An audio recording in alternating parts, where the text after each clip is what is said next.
He left me for his mistress, and I let him go. But what he didn't know was that I'd already found the DNA results. Not just about the affair, about our kids, about everything. I didn't scream, I didn't beg. I just slid one envelope across the table and watched his whole world shift. Where are you listening from, by the way? Let me know in the comments. And if you believe in quiet revenge, go ahead and hit subscribe. I'm Miranda, and this is what he never thought I'd find out. I wasn't the kind of woman people noticed twice. At school drop-off, I was just Hazel's mom, or Mrs. Vale. At the grocery store, the cashier would smile, but never ask how I was. And at church, well, I sat in the third pew from the back, always alone. Stillwater, Minnesota isn't a big town. It's the kind where people wave from their porches, where everyone knows where you bought your pie, and everyone knew my husband. Dr. Julian Vale, OBGYN, soft-spoken, polished. Always made time to take photos with newborns. The kind of man you trust without thinking. The kind of man people thank in Christmas cards. The kind of man they never imagine lying. We met at a conference in Duluth. I was a chemistry teacher. He liked that I could quote molecules better than movie lines. Said it made me real. We moved to Stillwater the year after we got married. Bought a 2-story house near the lake. I planted hydrangeas. He picked out the mailbox. And for a while, it felt like the kind of life people envy from across the street. But our road to parenthood wasn't easy. We tried for years. 3 miscarriages, 2 failed IUIs, and then finally IVF. Julian was calm through it all, said the science would take care of us, said his clinic was the best. And when Luca was born, strong lungs, full head of hair, I believed him. Hazel came 2 years later, my little fighter. Born 5 weeks early, spent 8 days in the NICU, gripping my finger with hers. They were ours, they had to be ours. I didn't question anything back then. Not the procedures, not the paperwork, not even the way Julian insisted on handling all the medical details himself. He said he didn't want me stressed. I thought he was being kind. For years, I was that woman in the background, packing school lunches, planning PTA fundraisers, making polite conversation at staff parties, while Julian shook hands and got thanked for being a blessing. I kept the house running, kept the peace, kept my head down. But something in me changed the day I found that lipstick on his collar. It wasn't just the color, it was the way he said, "Oh, it must be yours," when he knew I hadn't worn lipstick in months. That's when the silence between us started to feel suspicious, too clean, too practiced. Stillwater is quiet, but I wasn't going to stay that way forever. It wasn't the lipstick that broke me. It was the way he lied about it, like it meant nothing, like I was too tired, too busy, too invisible to question him. "That's yours, right?" he said, pointing at the red smear on his shirt collar. I blinked. I hadn't worn lipstick since Hazel's piano recital 6 months ago, and even then it was coral, not crimson. This red was loud, confident, the kind worn by someone who knew they were being watched. I didn't answer, just nodded. Then took the shirt, folded it, and tucked it into the laundry basket like it didn't gut me to touch it. That night I lay in bed with my back to him, his breathing slow and steady, mine tight, shallow. The next morning I checked our shared bank account, something I hadn't done in months. That's when I saw it, Vincent's Bistro, downtown Minneapolis. A place I'd only been to once. Julian hated French food, or so he said. 2 glasses of wine, duck confit, creme brulee. It wasn't dinner, it was a date. He came home that night smelling like hotel soap. Said he had back-to-back C-sections. I smiled, handed him a cup of tea, then slipped the receipt into my drawer. I didn't confront him, not yet. I wanted to be sure. Not about the affair, about what else he might be hiding. Because if he could lie that easily about lipstick, what else could he lie about? The next clue came wrapped in a laugh. Hazel came home from school with a picture. Her art teacher said she had her daddy's eyes. I looked at the drawing, big hazel circles, just like mine. Not Julian's. His were cold slate gray, sharp, exact, like the scalpels he used. Luca's eyes were the same as Hazel's, not Julian's, not even close. I opened our family photo album that night, page by page, birthday by birthday. The pattern started whispering. The curls, the dimples, The way neither of them liked tomatoes just like me. Not once had I seen Julian's childhood photos. He said they burned in a house fire. Maybe they did, or maybe they just didn't match the kids he helped create. I didn't want to believe it. Not really, not the part about the kids. The affair, sure. Men cheat, even good ones, even doctors who bring flowers to your classroom after parent-teacher night. But this was something deeper. So I went back to where it all began. The IVF paperwork. I kept it, every page, in a fireproof box next to our marriage certificate and the kids' hospital bracelets. Julian always handled the logistics. He said it was easier that way. That medical stuff made me anxious. But now I looked, and what I saw froze the air in my lungs. His signature, on the consent forms, on the genetic screening waivers, on the page that authorized the substitution of specimens in case of medical concerns. I'd never seen that clause, never signed it. There was no space for my name, just his, and a printed line, Patient Representative Dr. Julian Vale. Patient representative for me, for my body, for our children.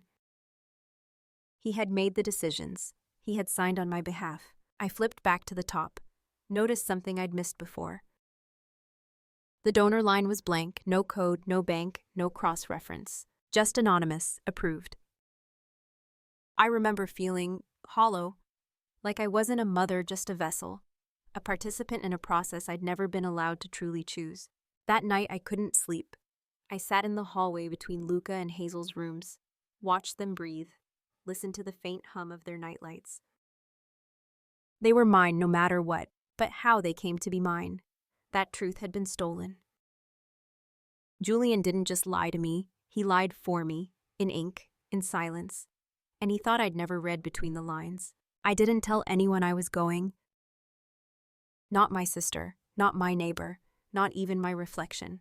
I just drove. 43 miles outside Stillwater, past wheat fields and half-empty diners, there was a clinic with no sign, just a gravel lot and a door that stuck when you pulled it. Dr. Nathan Brooks opened it himself. He looked older than I remembered, gaunt, eyes that had seen too much. He used to work with Julian back when the Vale name still meant something at Ashridge Fertility Center. Mrs. Vale, he said without a smile, I wondered when you'd come. We sat in his back office, no nurses, no patients waiting.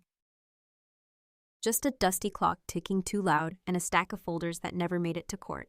I showed him the consent forms, the ones with Julian's signature, the blank donor line. His hands didn't shake. He'd seen them before. I tried to report it, he said softly. To the ethics board, to the hospital, even the police.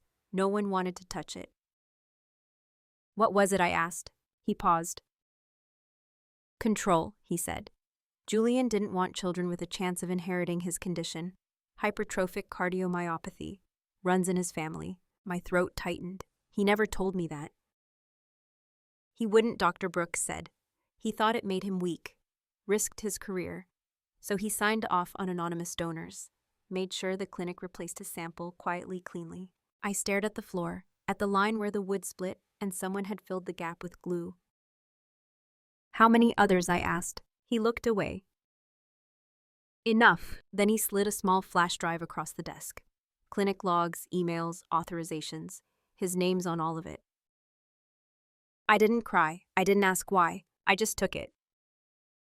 Because for the first time in 15 years, I had proof, not just of betrayal, but of something darker. A lie that started in a lab and slept beside me every night. I sat in the dark holding the flash drive like it might bite me. The kids were asleep. Hazel had one sock off again, her leg dangling off the bed. Luca clutched his favorite book. He always fell asleep rereading chapter 3. I watched them breathe. And for the first time since this started, I didn't feel angry. I felt robbed.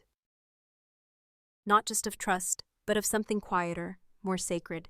Choice. I didn't choose for my husband to sign those forms. Didn't choose for my children to be created with someone else's DNA. Didn't choose to build a life on a foundation that was never truly mine. And yet, here they were. Sleeping, breathing, laughing versions of myself. Of someone, but not him. I remember when Hazel was born. How Julian kissed my forehead and said, "She has your nose." How he cried. Now I wonder, was that grief guilt? Or just relief that she wouldn't carry his condition? The cruelty wasn't just in the lie. It was in the calmness, the calculation, the years he spent letting me believe we were a team. I tried to picture the donor. Was it a student, a stranger? Was there even a choice, or just whatever was convenient for the clinic? Would I ever know?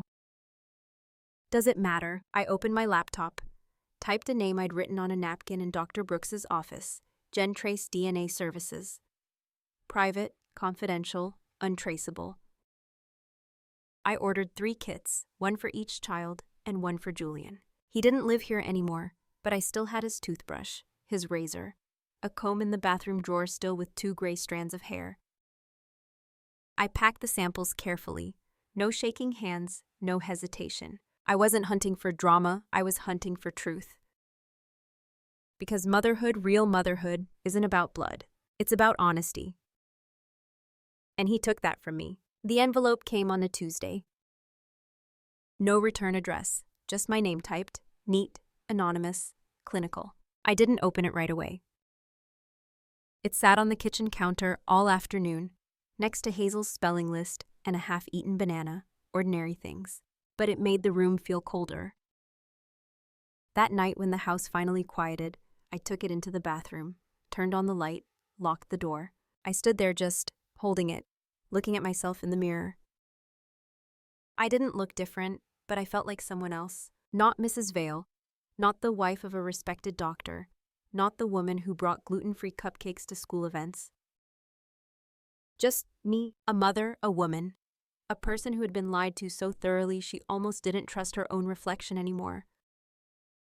I opened the envelope slowly. Page 1, black and white. The alleged father is excluded as the biological parent of the tested children. Probability of paternity 0%. No margin for doubt, no room for excuses. Julian wasn't their father. Not legally, not genetically, not ever. And he knew it all along. I folded the paper, slipped it back inside. Then I looked in the mirror again. And this time, I didn't see someone broken. I saw someone ready.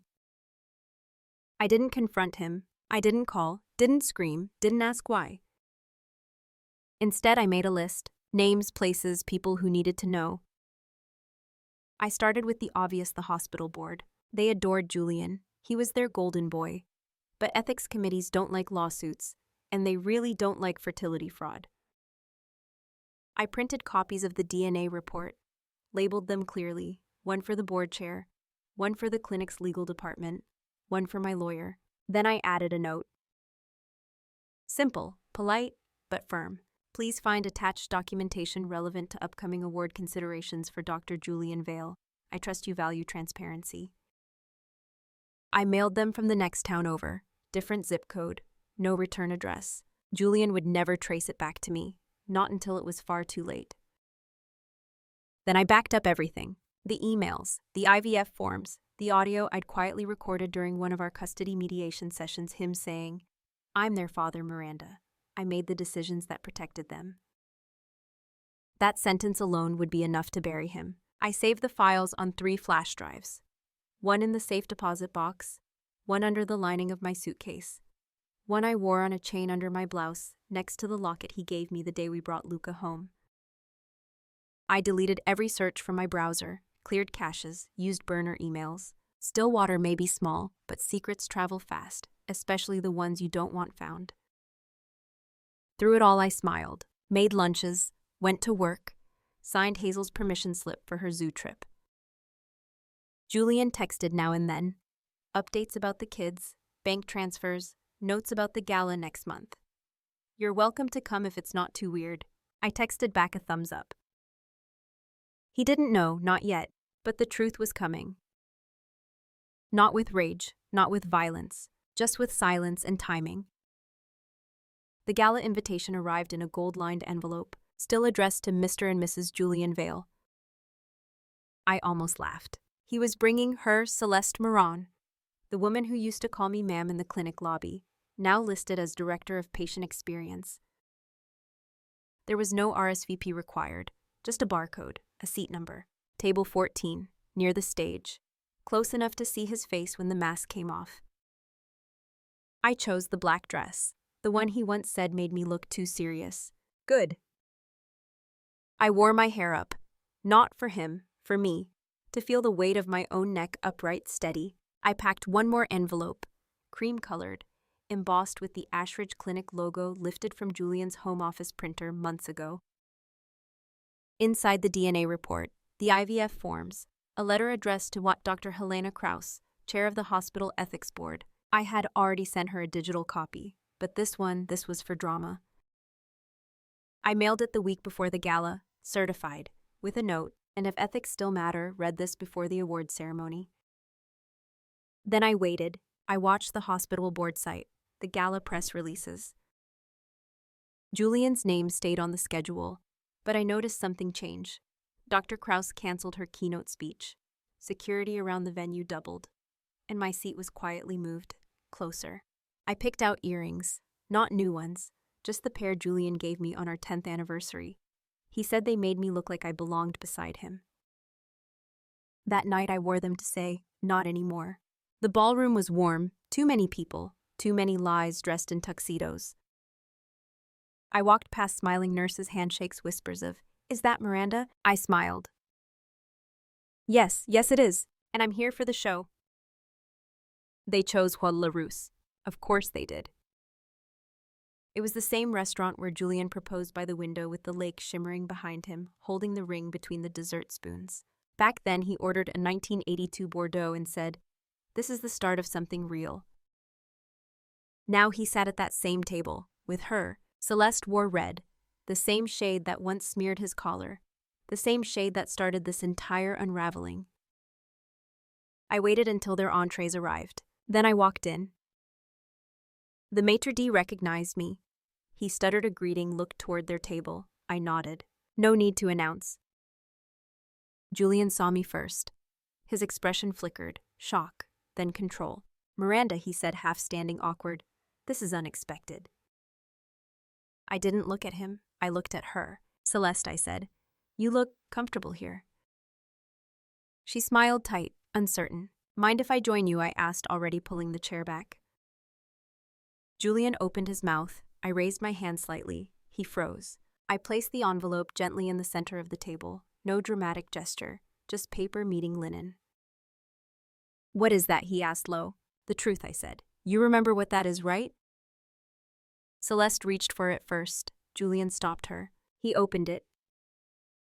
The color drained from his face. I watched his fingers tremble, his lips move, but no sound came. "Celeste," I said, "do you know how IVF works?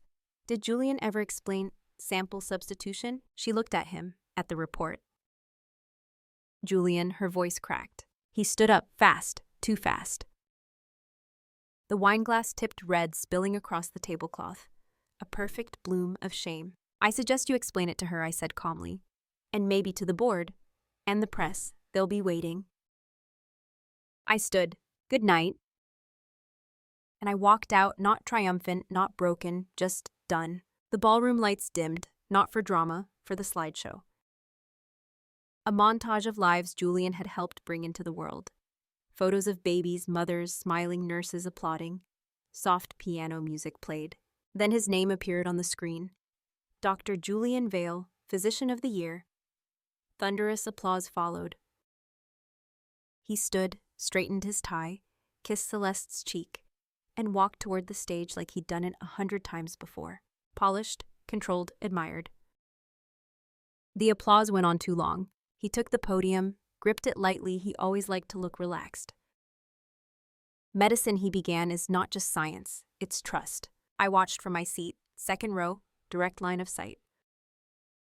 I felt nothing, not anger, not pride, just readiness. He continued, "As physicians, we hold people's dreams in our hands. We owe them our best, our honesty, our ethics." The irony didn't even sting anymore, it was just expected. He was winding up, thanking his staff, his colleagues, and then his family. "I couldn't have done this without their support," he said, "and their belief in who I am." At that moment I saw her, Dr. Helena Kraus, chair of the ethics board. She stood up slowly, faced me, and nodded. Just once. That was the cue. I rose, steady, walked to the stage with no rush, no spectacle. Julian saw me from the corner of his eye. His voice faltered, but he didn't stop me. I didn't take the mic. I didn't need to. I placed a cream-colored folder on the podium beside him, opened it. Took out 3 papers, held each up. My voice was clear, even. 1 DNA testing results, 2 IVF consent forms with forged authorization, 3 financial records linked to unauthorized clinic withdrawals. Julian's smile had disappeared. So had the noise in the room. I turned to the crowd. I believe the board has copies of these already, but since we're all gathered, I thought you deserved to hear it from someone who lived it. I didn't cry, I didn't accuse. I just looked at him and said softly, the man you're honoring tonight made sure his children would never share his bloodline and never told their mother. Then I stepped back, and the lights for the first time that night felt honest. Julian reached for the mic, hands shaking. This isn't the time or place, he began. Voice thinner than usual, less rehearsed. Miranda is clearly emotional. We've been through a difficult divorce. This isn't the whole story. But no one clapped now, no one laughed politely. They just stared. Dr. Krause stepped forward, took the second mic, her voice steady. We've reviewed the documentation, she said. There will be a formal statement, but based on the materials submitted and verified by counsel. She looked at Julian. Your license is hereby suspended pending further investigation. She turned to the audience. We're also notifying the Department of Health and Law Enforcement, and as if on cue, 2 uniformed officers approached from the side doors. Julian froze. He didn't resist, didn't argue. He just turned to me, eyes searching for some version of me that might still flinch. I didn't blink. Celeste stood slowly, face pale. Her heels clicked loud across the marble floor as she left without a word. The room stayed quiet. No whispers, no questions, just the sound of a legacy collapsing paper by paper, lie by lie. The officers escorted him out the back, no handcuffs, not yet, but it was over. I returned to my seat. People watched me now, not with pity, not with scandal, with something quieter, recognition, not of who I'd been, but of what I'd endured. When the ceremony resumed, there was no applause, no closing remarks. Just quiet footsteps, scattered glasses, and a podium still holding 3 pieces of paper and one woman's silence that had spoken louder than any microphone. Julian didn't go to prison, not right away. White-collar crimes like his, they take time. Investigations, hearings, plea deals. But the court of public opinion, that was swift. The hospital released a statement within 48 hours, his name scrubbed from their website. The award revoked. He tried to deny everything at first. Hired a PR firm, gave 1 interview, but it only made things worse. Because other women came forward, other mothers, some with similar paperwork, some with nothing but doubt. And once doubt settles into a family, it doesn't leave. The clinic shut down pending federal review. I didn't follow every update, didn't need to. I had my closure. It wasn't in his punishment, it was in reclaiming the narrative. For 15 years, I'd let someone else write my story. Smiling wife, supportive mother, background character to a man with a nameplate on his office door. Not anymore. I went back to teaching, chemistry, ironically fitting. Because now I knew how powerful it is when the bonds you thought were permanent break. Luca asked me once, "Are we still a family?" I looked him in the eye and said, "We always were, even before we knew how." Hazel doesn't remember much. She just knows Mom is the one who shows up. Every recital, every spelling test. I never told them the full story, not yet. They'll get pieces when they're ready, when they ask. Because I won't lie to them, but I also won't let their beginnings define their futures. Celeste moved away, no social media, no updates. Sometimes I wonder if she ever loved him, or if she too was building a house on someone else's blueprint. Dr. Brooks and I kept in touch. He now leads the new Ethics Oversight Board for Reproductive Medicine across the state. He asked me to join, not as a doctor, as a voice. At first, I said no, but then I thought about all the women who sit in front of paperwork. They don't understand trusting men in white coats to do what's right. Maybe someone like me needs to be at the table too. So I said yes. Stillwater is still quiet, still gray in the winter, still sleepy on Sundays. But I walk different now. Not faster, not louder, just fuller.